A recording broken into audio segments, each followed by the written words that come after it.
pode entrar no Brasil Business Network com o rei do networking, Tom Rioch.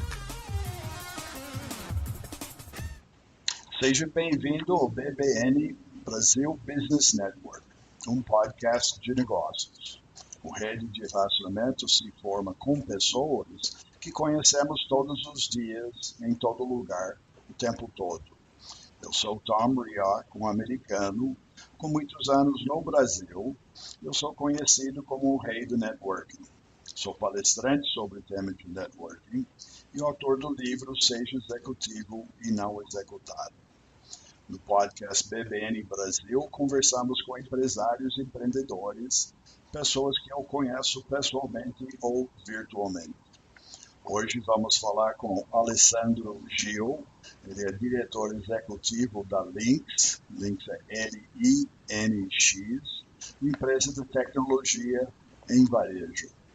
Gil também foi sócio da Ikeda e que posteriormente foi adquirida pelo Rakuten Brasil, onde foi executivo por 6 anos, e além de passar pelo Vetex, antes de chegar onde está atualmente a Linx, para liderar a transformação digital na companhia. Com mais de 20 anos de carreira, o executivo possui extensa experiência em e-commerce e em estratégia de expansão de negócios. Formado em Publicidade e Propaganda pela Pontifícia Universidade Católica, aqui em Campinas, e tem um MBA em Marketing.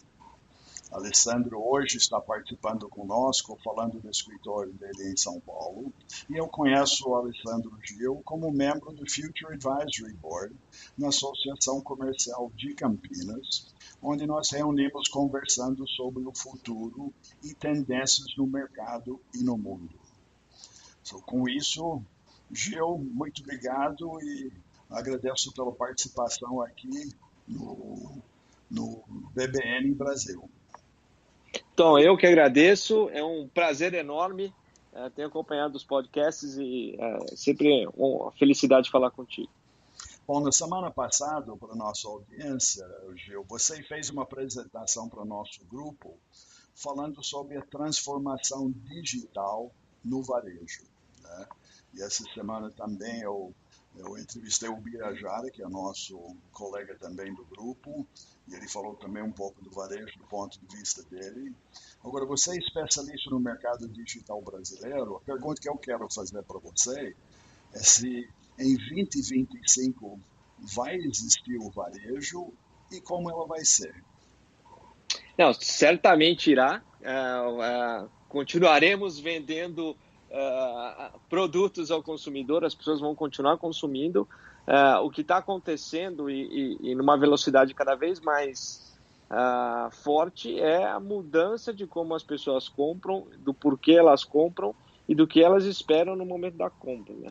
Eu basicamente acho que cada vez mais as marcas ou os fabricantes vão fortalecer sua presença no varejo e sua presença junto ao consumidor, e cada vez mais as empresas vão utilizar o ponto de venda como experiência ao consumidor, muito mais do que é hoje, oferecendo mais do que simplesmente os produtos, porque esse novo consumidor também está mudando, né? As pessoas estão buscando mais do que obter as coisas, elas estão buscando ter acesso a experiências ou a sentir ou a vivenciar o que o mundo moderno, as tecnologias conseguem proporcionar. Uns anos atrás, era tido que as pessoas assistiam a novela das 8 e pelo merchandising novela eram induzidos a comprar. Então, o que mudou hoje? Onde eles pegam informação? Bom, esse é um ponto importantíssimo, até porque desde 2 anos atrás, a audiência do Netflix no horário da novela das 8, da novela das 9, já é maior do que a própria audiência da Globo, né? As pessoas, inclusive, estão mudando a maneira com que como elas consomem conteúdo e que tipo de conteúdo elas consomem. Hoje em dia, as pessoas estão em busca muito mais de vivenciar as coisas. Óbvio que existe ainda e vai continuar existindo por um bom tempo essa influência das mídias no consumo das pessoas, mas muito mais de uma maneira aspiracional do que uma maneira direta e comercial. Quando a gente enxerga como as marcas hoje estão se posicionando, um exemplo, por exemplo, da própria Nike, que apoiou o Colin Kaepernick numa campanha em que ele apoiava ou protestava, na verdade, contra o racismo americano. Esse posicionamento das marcas é hoje cada vez mais a ponte de conexão entre as pessoas, muito mais do que simplesmente os produtos. Então, é um posicionamento social comunitário. Exatamente, exatamente. Ontem eu vi, até postei no meu Facebook, uma campanha da Sprite, eu não sei exatamente em que país era, porque estavam falando em espanhol, mas eles colocaram um hater com 100 pessoas, frente a frente com 100 pessoas que ele ofendeu. Assim, e as pessoas vestiam nas suas camisas as frases que esse hater disse para ela em redes sociais. E as pessoas deram um abraço coletivo no fim, dando spoiler, no fim da campanha, as pessoas deram um abraço coletivo ao som de All You Need Is Love dos Beatles, né? Assim, as marcas estão se conectando com as pessoas socialmente, muito mais mostrando para elas o significado da marca e de seus produtos na vida das pessoas. Lembrando que a gente está indo cada vez para um desenvolvimento tecnológico mais avançado, e os produtos estão basicamente competindo num nível de qualidade muito próximo. O que vai fazer a diferença na hora do consumidor escolher que produto ele vai ter, ou que marca ele vai escolher, é justamente esse significado das marcas na vida deles. Agora, diga uma coisa, você falou uma coisa, você entra no Facebook, no Instagram, qualquer das mídias, e de fato a gente assiste e recebe filmes, vídeos, propaganda, e nem sempre sabemos de onde vem. Você falou que assistiu e não sabe de onde veio. Agora, nesse mundo absolutamente planetário, né? Como é que o varejista, aqui de Campinas, aí de São Paulo, Goiânia, Salvador, Tocantins, como é que ele se defende disso aí? O que ele tem que fazer? Eu acho que, assim, a gente passou por um período em que as marcas, ou que os varejistas tentavam se espelhar em grandes varejistas e dar grandes passos, né? Eu acho que o primeiro ponto quando a gente fala de grandes, pequenos e médios varejistas, todo mundo tem uma coisa em comum, que é colocar o consumidor no centro do que ele está fazendo, né? E acho que por algum tempo isso era muito mais uma frase num statement da empresa do que efetivamente ação concreta do que as empresas estavam fazendo. Então, as empresas estavam muito mais focadas em crescer e expandir, em olhar os números, do que efetivamente de se conectar com os consumidores. E acho que a gente precisa, obviamente, de uma maneira revisitada, mas voltar atrás e lembrar dos pequenos comerciantes, como eles conheciam as pessoas da vizinhança, e como eles personalizavam o atendimento para aqueles seus consumidores. Então, acho que se eu pudesse responder de uma maneira muito simplista, como os varejistas de Campinas, de São Paulo, poderiam fazer para se conectar numa nova era de consumo, basicamente voltar a pensar e entender quem são as pessoas com quem eles estão se conectando, para que eles possam oferecer serviço, produtos que tenham a ver com esse consumidor que está ali em volta dos seus negócios.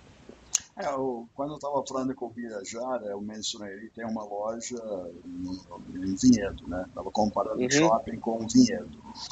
E a gente vê isso, um vinhedo como exemplo, porque o Brasil está cheio de cidades pequenas que tem seu Praça da Matriz, né?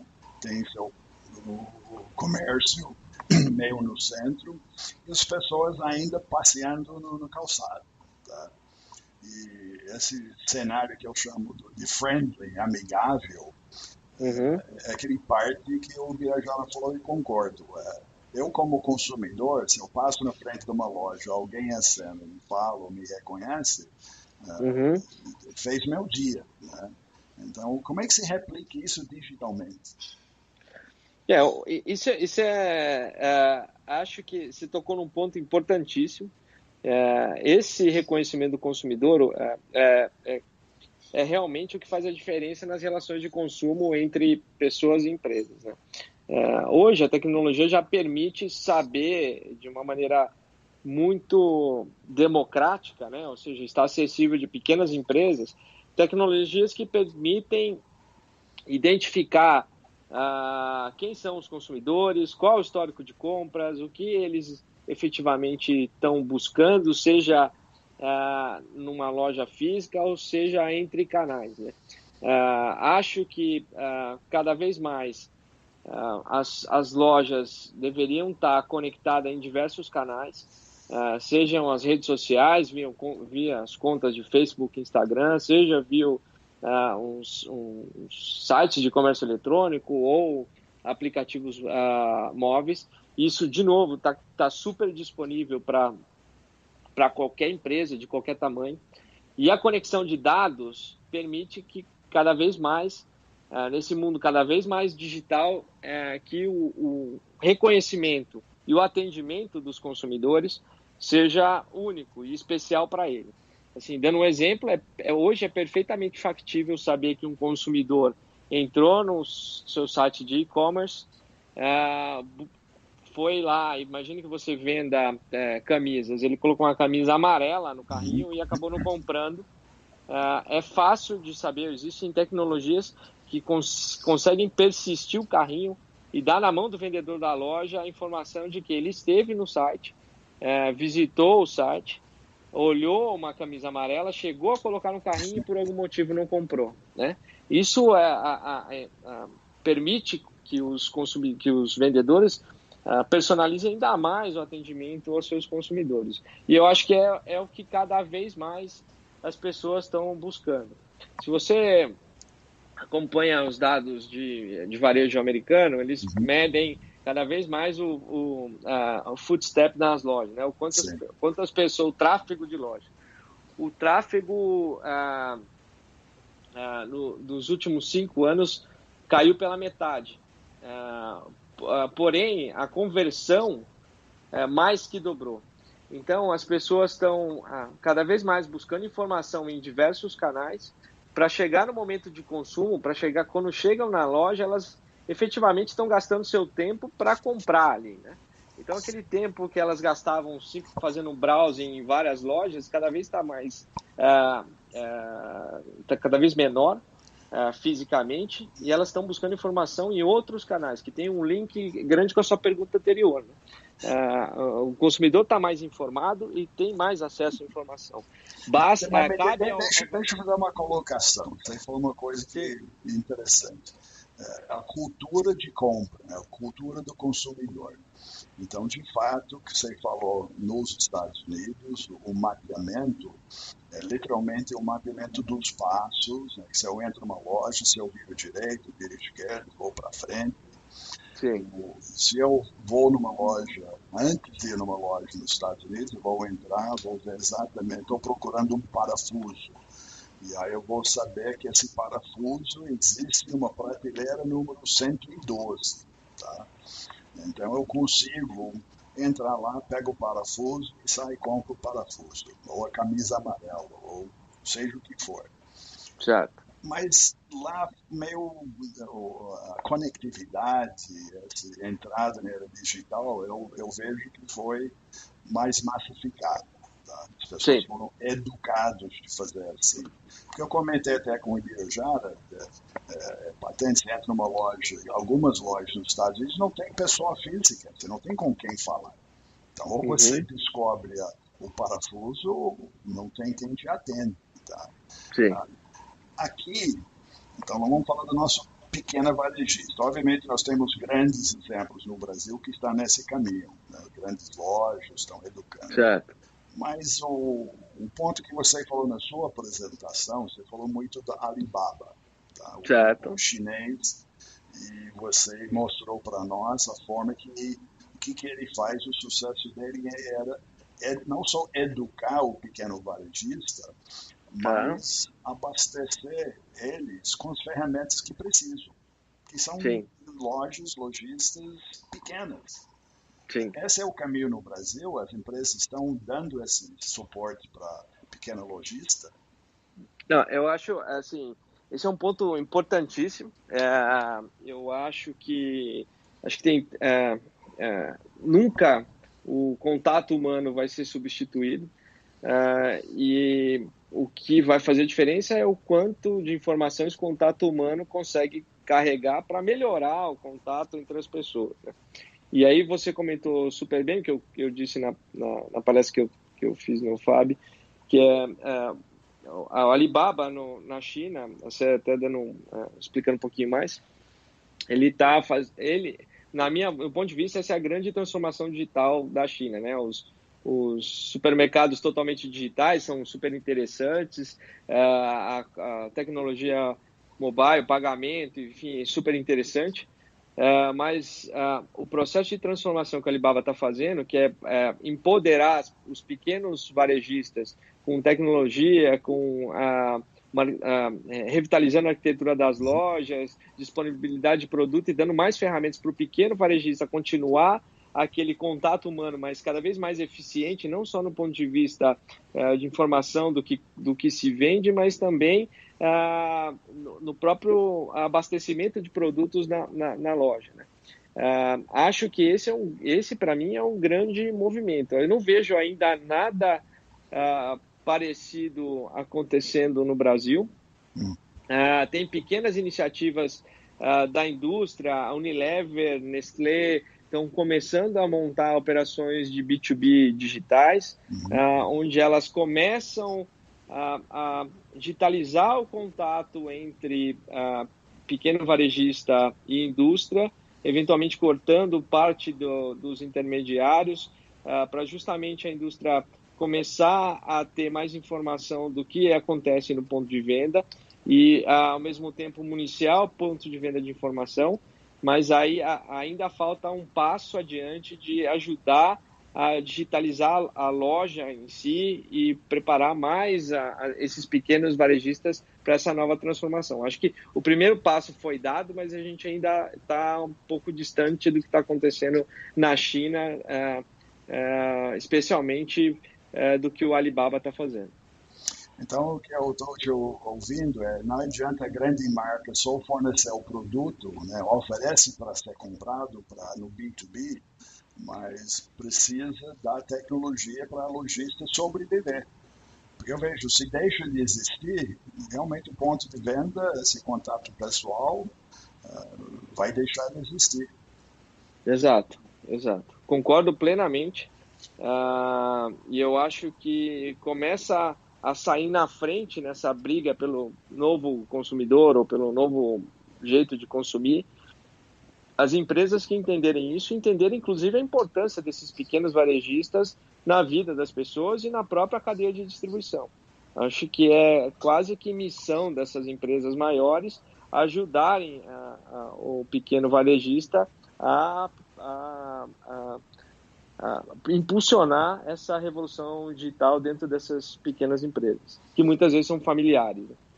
É uma coisa que eu admirei quando eu cheguei no Brasil muitos anos atrás, e até hoje ainda existe, praticamente cada esquina tinha uma padaria, né? Uhum. E a padaria normalmente era uma empresa familiar.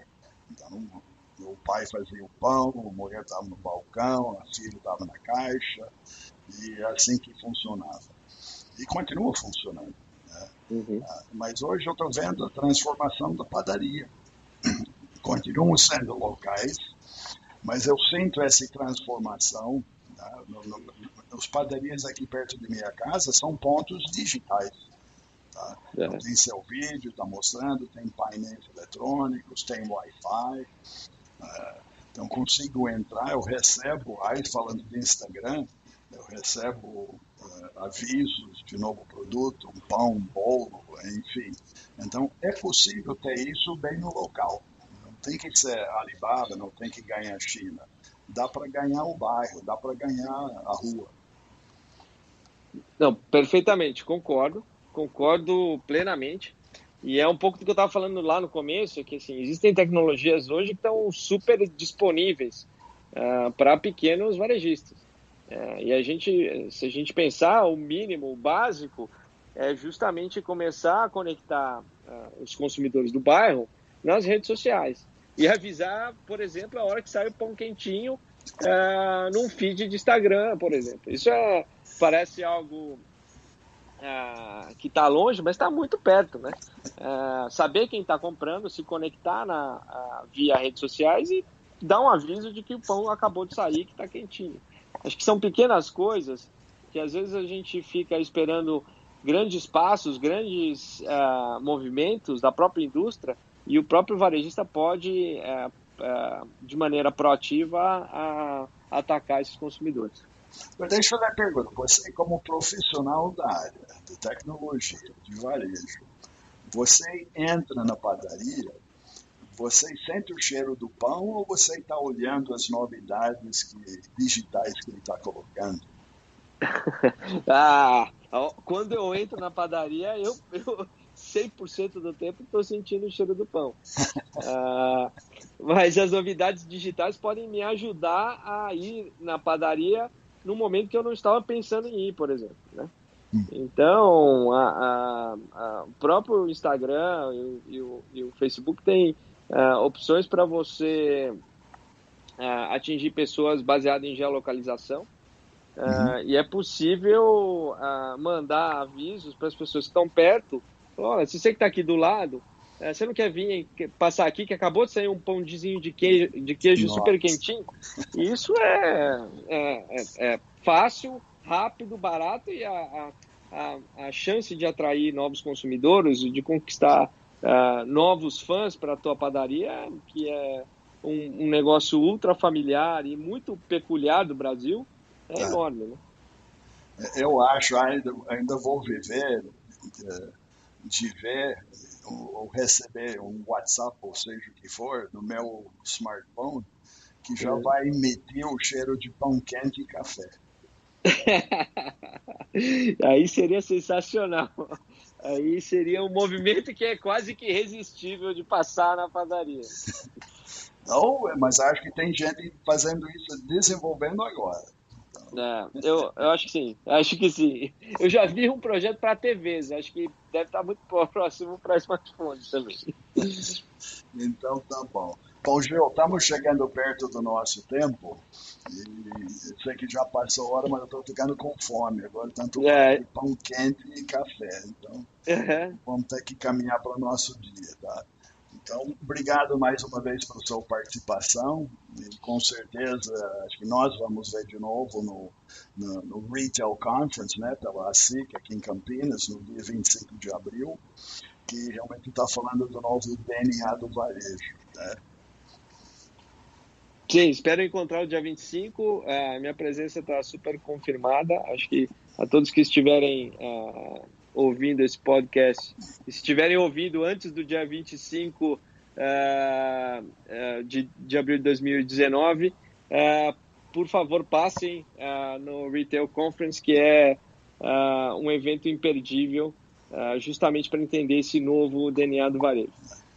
Obrigado pela oportunidade. Também, para a audiência, depois do 25, eu vou ter você de volta e vamos conversar sobre o que nós vimos, assistimos, sentimos o cheiro lá no Retail Conference, ok? Excelente, encontro o segundo papo mais do que marcado. Então, espero, vai ser um prazer. Então tá bom. Então, para nossos ouvintes, eu quero agradecer e pedir para visitar o bbnbrasil.com, onde você vai achar o podcast com o Alessandro hoje e pode ter o caminho do link para o perfil dele no LinkedIn. E o nome dele é Alessandro Gil, é ALESSANDRO, e o sobrenome é GIL. A empresa pode buscar no site, é links.com.br, é linx.com.br. E também procurar por nosso podcast no Spotify, no Stitcher e agora no iTunes, tá? e salvar as entrevistas do BBN Brasil para ouvir depois no seu caminho e na sua casa. Agradecer a você, os ouvintes e seguidores do podcast. Nossa audiência é o fator mais importante do nosso sucesso. E lembrar que o programa de hoje é um oferecimento da Focus MI Market Intelligence e Focus MI especialista em pesquisa do mercado no setor agrícola no Brasil. E mais informações no site deles, que é focusmi.com. Então, obrigado pela audiência e até o próximo encontro aqui no BBN Brasil Business Network. Obrigado por entrar no Brasil Business Network com o rei do networking, Tom Rioch.